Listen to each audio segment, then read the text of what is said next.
you're not gonna do is come into this room, into my sacred space, and tell me that you're winning and I'm not winning. I don't even know what we're talking about. I just know that I'm always winning. Okay, well, when you push and pull 3 plates, then you're winning. That's not fair! That's not fair! I'm not no dude! I'm gonna make him put 3 plates on next week. I'm not gonna be able to pull it. I'm not even gonna be able to make it move. I'm gonna be honest with you. 2 plates and I'm like, Yeah. I've done 2 25s. 2 45s. I didn't put the third one on. I'm saying if you want to beat me, then you gotta go 3. Oh, that's not fair. I just did. That's not fair. I thought I was dying. He just did that to me on Thursday, and I literally he just told me because I was like, what's my wife pushing? He's like, I just put her up to a plate. Just on Thursday, and that last one he was like, "You gonna make it?"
That doesn't have anything to do with tomorrow. So what are you gonna do tomorrow? Happening tomorrow? Tell me again. You said you're so excited because I'm gonna wear my scarf. You gonna wear your scarf? Yeah. I'm gonna show all my friends that I knitted my scarf. I'm gonna also tell my friends that I finished up my scarf that I was knitting. Wow, that's pretty exciting. Happy dance. Happy dance. Happy dance. Happy dance. All right. Oh. All right. All right. All right. All right. Okay. Okay. Stop recording this. Stop dancing. Stop recording this, but you can't stop.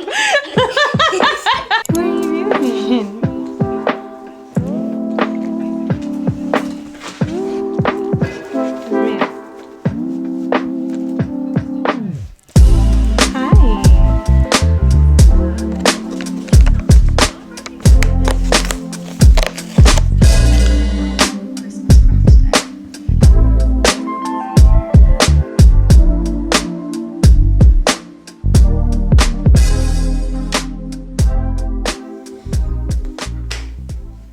I think this is the most intimate we probably ever have been because y'all are sitting on top of a toilet right now. I just wanted to have like a little chit and a chat because today was such like a super low-key day and I filmed like a couple of things, but you know.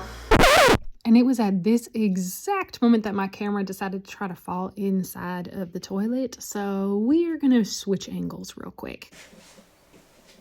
Okay, we have officially moved angles because that was terrible and I almost lost my whole camera.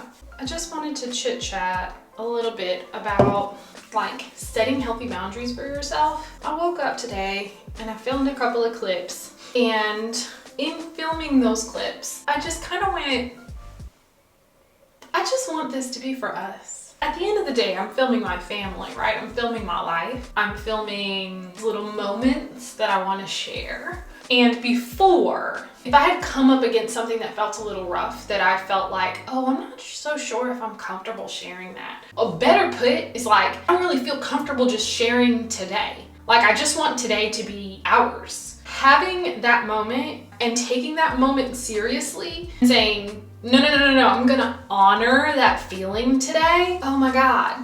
I felt like I had like a freaking breakthrough, like I needed to call my therapist.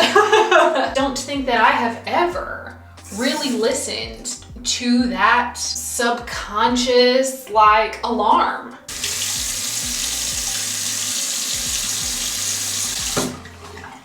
Because at the end of the day, I really feel like this whole self-care journey that I'm supposed to be on, this whole reclaiming of myself, whatever I'm deciding to call it instead of a midlife crisis, all of it to me is about how do I find a way to navigate my life in a way that doesn't focus on making that super comfortable for other people instead of for me.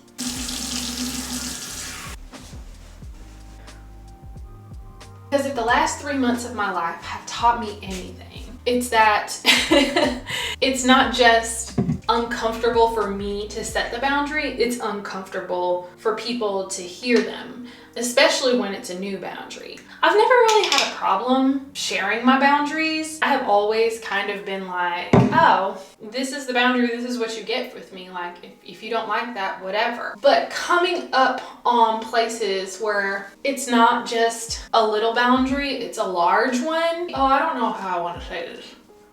I'm definitely still processing all of my feelings over the last few months. But it has felt like a little disheartening to feel like you're setting boundaries, healthy ones, important ones, drastic ones, because you're in such a terrible place. And having to come to the acceptance that setting a boundary that will positively impact you and that will negatively impact somebody else, that's not your problem. Coming to that realization as a people pleaser my whole life has been so hard, and it is something I am still working through. I still have the urge to people please. I still have the urge to try to repair or to scale a boundary back, to do whatever to make those people less uncomfortable with these boundaries that I've set as I've moved into this new phase of my life. And I just have to like sit with the feeling of like, I can't take care of other people if I don't take care of myself. And if this boundary that I'm setting to take care of myself is what makes somebody else upset with me, then maybe they're not for me. And coming to that realization sucked. I don't know if I want to share this. And coming to that realization, even though that has felt really rough, has also been illuminating for me on the things that I want to focus on instead. I have always been the person that doesn't focus on the past. I really like to focus on the next step, on the future. If you're in an argument with me and we fight, as soon as we're done and say sorry, my little brain just literally is like, delete, delete, escape, escape. Like, we don't remember that at all. So I've decided to take that approach to all of this and not necessarily like delete the relationships that are not serving me, but instead use that same process of where I don't need to focus on the past. I don't need to focus on the ways that I failed myself. I can only focus on what I can do for me, how I can show up for me. Like, it's called self-care for a reason. Though I want to have somebody show up for me, though that feels loving to me, I think this is, for lack of a better term, like, this is my year of isolation to figure out how I can love myself in a way that anybody who chooses to love me where I am, who chooses to love me despite or because of my boundaries, that they're an addition to my life. They're not the end all be all of my life. And even saying that out loud is so hard. Maybe a year from now I could be there. I don't know. I don't see it yet. I cannot visualize that life for me because I have... Is this my daddy? Not my daddy interrupting. Y'all, he stay interrupting my videos. He always interrupting something. Hello? Hey daddy, how are you?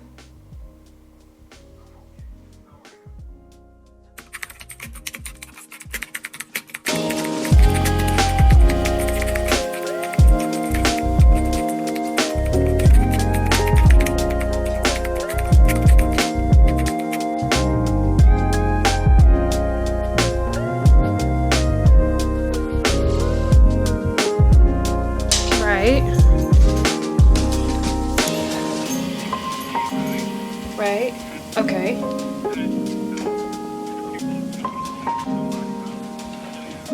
Right. Okay, and we're back. I don't know what just happened, but this conversation quickly escalated and I am now searching for flights to Florida. I just found out that my brother is going to be proposing to his girlfriend on Saturday, and I'm now trying to figure out if I can be there to witness it. Hopefully I'm witnessing a yes. I am not concerned at all that I'm ruining literally anything because none of my family watches any of these videos. Bless them for that. Please continue this activity. There are many problems which I will address in a future vlog, but please know that I am gonna now spend the evening searching for ungodly priced tickets. The people that are important to my life and the people that I want to continue to just drop everything for are my family. And just on some like really vulnerable stuff, they're also the people that I feel like were unfortunately the friendly fire of me being in such a deep, dark hole. New era Kayla, new big feelings Kayla, new self-care Kayla is like, life is short and I want to be there for all the moments that matter. And I could never have done this before. And I'm gonna take this opportunity to do it right now. So just know that if you're in a weird transitionary time in your life, that you feel like you're coming up against that rub of people either accepting or not of the boundaries that you're setting with them, just please know that there is joy on the other side of that boundary, even if that joy comes along with change. It's gonna be okay. All right, I have to go find flights. Love you guys, bye!